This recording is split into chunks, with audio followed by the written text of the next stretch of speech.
السلام علیکم دوستو، اردو کہانی گھر چینل پر خوش آمدید۔ دوستو، چینجلنگ سلسلہ کی کہانی کو مزید آگے بڑھاتے ہوئے ہم اس کہانی کے سیزن 2 کا آغاز کر رہے ہیں۔ امید کرتے ہیں سیزن 1 کی طرح سیزن 2 بھی آپ کو یقیناً پسند آئے گا۔ دوستو، اگر آپ کو ہماری یہ کہانی اچھی لگے تو ویڈیو کو لائک اور چینل کو سبسکرائب ضرور کیجیے گا، اور کہانی یا چینل سے متعلق اپنی آراء کا اظہار کمنٹ باکس میں کرنا مت بھولیے گا۔ تو چلیے آج کی کہانی کا باقاعدہ آغاز کرتے ہیں۔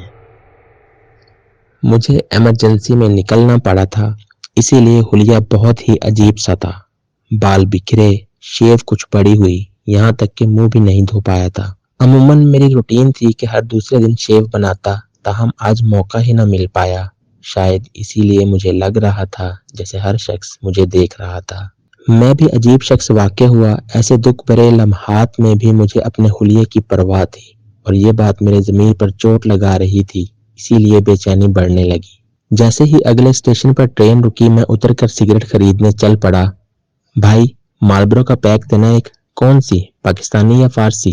فارسی۔ وہ تو نہیں ہے صاحب۔ پاکستانی دے دو پھر۔ وہ بھی نہیں ہے۔ یار عجیب آدمی ہو، جب دونوں ہی نہیں ہیں تو میرا وقت کیوں ضائع کیا؟ مجھے غصہ آ گیا۔ ارے صاحب، غصہ کیوں کرتے ہو؟ میں تو مذاق کر رہا تھا۔ یہ لو تمہاری فارسی۔ اس نے ڈھٹائی سے مسکراتے ہوئے مجھے پیک تھمایا۔ میں نے دانت پیستے ہوئے اسے پیسے تھمائے، پیک سے سگریٹ نکال کر سلگائی، اور لمبے لمبے کش بھرتا، چھوٹے قدم اٹھاتا واپس ٹرین کی جانب چل پڑا۔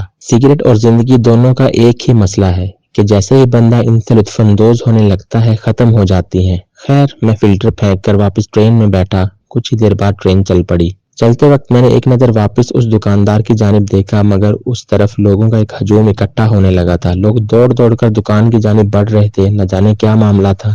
ابھی گاؤں پہنچنے میں گھنٹہ باقی تھا۔ اس وقت شام کے 6 بجے تھے، یعنی میں قریب 7 بجے اس دھرتی پر قدم رکھنے والا تھا کہ جس سے میرا تعلق کئی سال پہلے ٹوٹ چکا تھا، جہاں میرا داخلہ ممنوع تھا۔ دادا جی نے مرتے مرتے بھی مجھے وہاں جانے سے سختی سے منع کیا تھا۔ دن کے شاید 11 بجے تھے جب طبیعت بے چین ہونے کے باعث میں کام سے چھٹی لے کر اپنے فلیٹ واپس پہنچا۔ جیسے ہی دروازہ کھولا، نیچے ایک انویلپ ملا۔ اسے کھول کر دیکھا تو دادا جی کا خط اور ایک عدد ڈائری تھی۔ دادا جی پرانے رسم و رواج کے حامی تھے، بہت کم ہی فون پر بات کرتے، ورنہ اکثر خط ہی لکھتے۔ تاہم اس بار ان کا خط خلاف توقع جلدی اور مختصر ملا۔ میں نے خط کو کھول کر پڑھنا شروع کیا۔ بیٹا، یہ میرا آخری خط ہے۔ اب میں مزید برداشت نہیں کر سکتا۔ یہ سائے ناقابل برداشت ہو چکے ہیں۔ شاید تمہیں بھی یہی لگے کہ میں اس عمر میں اپنا دماغی توازن کھو بیٹھا ہوں، مگر میرا یقین کرو، یہ سائے حقیقی ہیں، جیسے تم اور میں۔ آج تو ساری حویلی انہی سے بھری پڑی ہے۔ اس سے پہلے کہ یہ میرا دردناک انجام کرے، میں خود اپنا راستہ چن رہا ہوں۔ اب خود کو ان کے رحم و کرم پر نہیں چھوڑ سکتا۔ اور ہاں، تم یہاں بالکل بھی مت آنا۔ ایک ڈائری بھیج رہا ہوں۔ تمہارے والدین اور بہن کی اموات سے لے کر میری خودکشی تک کے تمام سوالوں کے جواب اس میں موجود ہیں، مگر میں جانتا ہوں کہ شاید تم مطمئن نہ ہو۔ کسی بھی صورت میں یہاں نہ آنا، خدا تمہارا نگہبان ہو۔ خط پڑھتے ہی میرے پاؤں سے جیسے زمین سرک گئی۔ وہ اس دنیا میں میرا واحد سہارا تھا۔ جب سے ہوش سنبھالا، بس انہیں ہی اپنے سامنے پایا۔ شعور پکڑتے ہی معلوم ہوا کہ میرے ماں باپ اور ایک بڑی بہن کی فوتگی ہو چکی تھی۔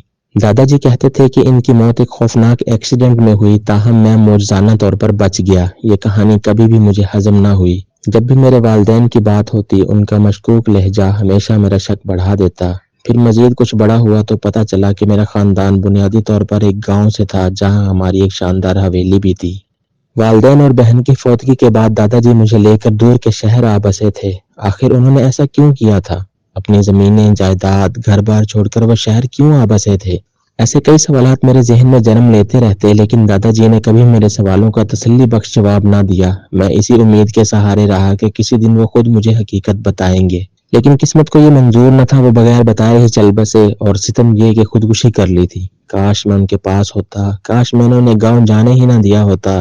اچھی طرح یاد ہے جب انہوں نے میرے کندھے پر ہاتھ رکھتے ہوئے کہا تھا، بس بیٹا، تو بڑا ہو گیا ہے، خود کو سنبھال سکتا ہے۔ اب اپنے دادا کو مت روک۔ کتنے سالوں سے میں اپنی مٹی، اپنے گھر سے دور ہوں۔ اب اور نہیں رہا جاتا۔ میں اپنے گاؤں میں ہی مرنا چاہتا ہوں۔ فکر نہ کر، جب تک زندگی ہے تیری طرف آتا رہوں گا گاہے گاہے۔ مگر دادا جی، اچھا پھر مجھے اجازت دیں کہ میں خود ہی آپ کی طرف چکر لگاتا رہوں۔ میری بات سنتے ہی دادا جی نے فوراً اپنی چھڑی اوپر اٹھائی۔ غصے کے عالم میں بولے، خبردار، آئندہ ایسا سوچنا بھی مت۔ کہا نہ کہ میں خود آؤں گا تو بس بات ختم۔ مگر پھر وہ نہ آئے۔ ان کے خط ہی آتے رہے، اور ہر خط میں مجھے محسوس ہوتا جیسے الفاظ ان کا ساتھ چھوڑتے جا رہے تھے۔ اور پھر یہ آخری اور مختصر خط، میں بھلا کیسے رکتا، کیسے نہ جاتا۔ دوستو، کہانی کی اگلی قسط سننے کے لیے ہمارے چینل کو سبسکرائب کریں اور کہانی سے متعلق اپنی آراء کمنٹ باکس میں ضرور دیجیے گا۔ شکریہ۔